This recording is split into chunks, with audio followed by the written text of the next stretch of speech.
again. Ngayon lang po ako nakapag-vlog ulit. So ngayon magluluto ako ng kaldaretang with kata. Tatry ko lang tong maluto kung anong kakalabasan natin at kung masarap siya, uulit-ulitin ko siya. So ito, start na tayo.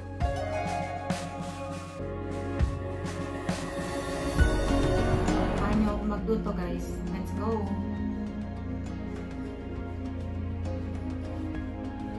So, yan guys yung recipe ko. Makikita nyo. Kompleto yan. Meron tayong peanut. Meron tayong coconut. Ayan, meron na rin akong laurel. Ayan. Sabaw ng baboy yun.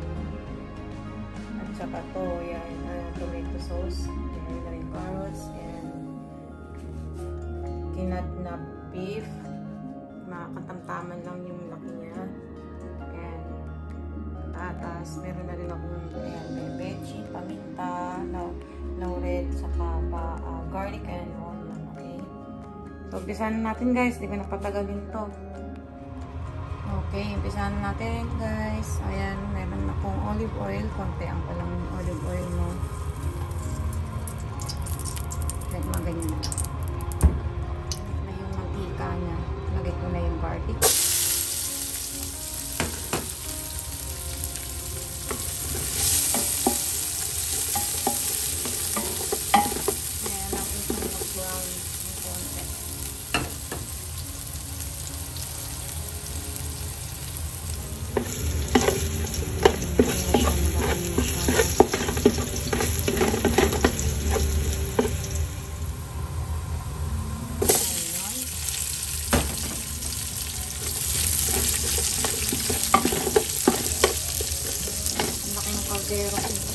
Alam mo, kaming bisita eh.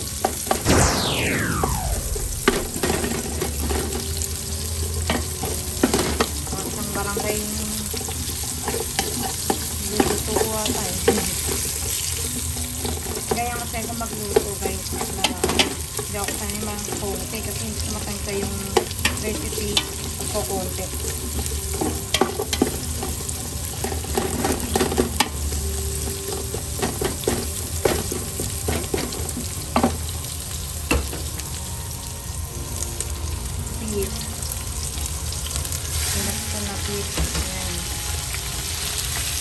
Ano yan, steak yan eh.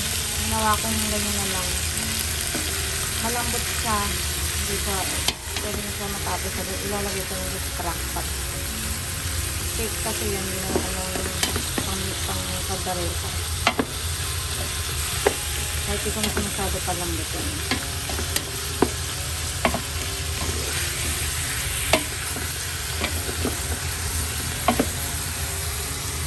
Browning muna natin ang kanya.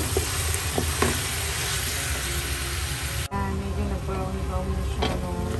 Ganyan natin lagay yung ating carrots.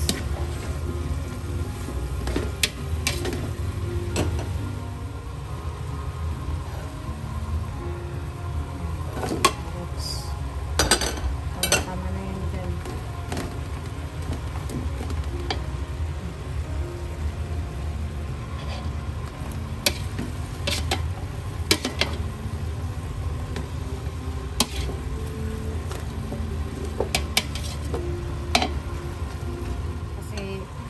Siya lulutuin masyado, ilalagay ko siya sa crack pot.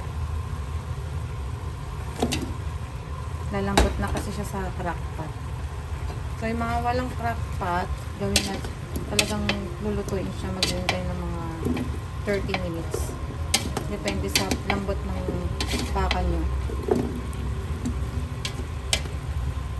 Ayan guys. Tapos isunod na natin yung tomato sauce. Mano yan, madalian. May quick kaldaretang with peanut. Rush to rush para sa susunod na pagluto ko naman. After na to kasi magluluto akong pansit. Tamang-tama. Exciting sa darating na Christmas. So, pangalawa na siya. Lagay ko siya ng pangalawa siya. No? Ewan ko lang, magkasya to sa, sa crack pot.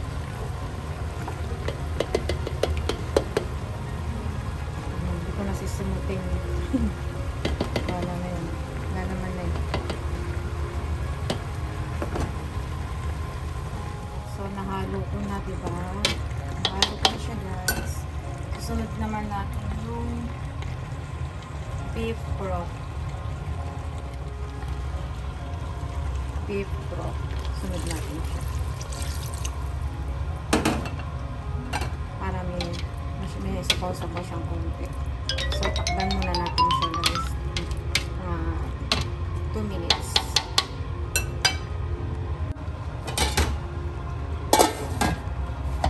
Silipin natin kung gumulo na ng bahagya.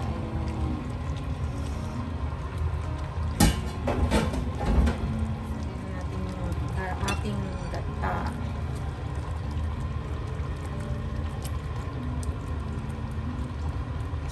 Yan.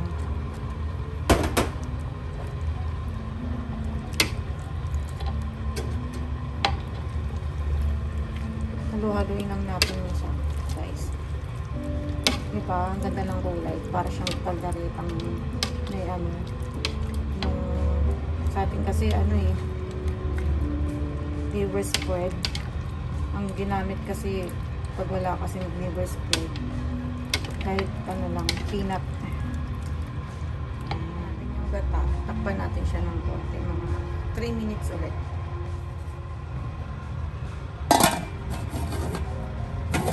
Buksan na natin, guys. And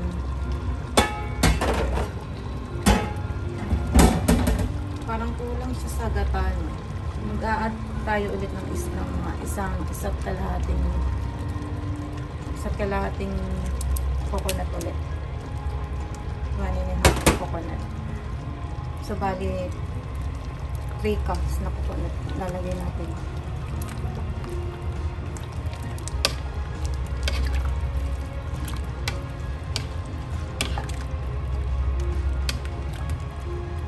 Okay, peanut na lang lalagay natin. Saka yung ating pampalasa. So, yung peanut butter creamy yung pinili ko kasi masarap siya.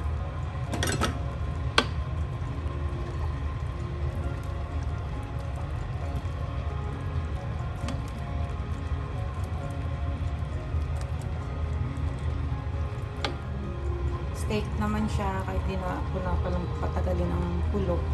So lalagyan natin siya ng pampalasa, black pepper, konting baking, laurel. Ayan na, tayo na siya, luto na siya, guys. Ito yung pinakalas. Malambot na lang siyang kusa sa crockpot. Luto na siya, guys. Thank you for watching. Sana magustuhan niyo yung aking kargaretang peanut with peanut.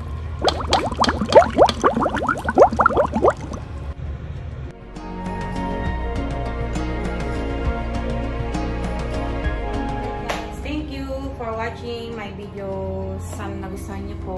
Merry Christmas sa inyo lahat. See you!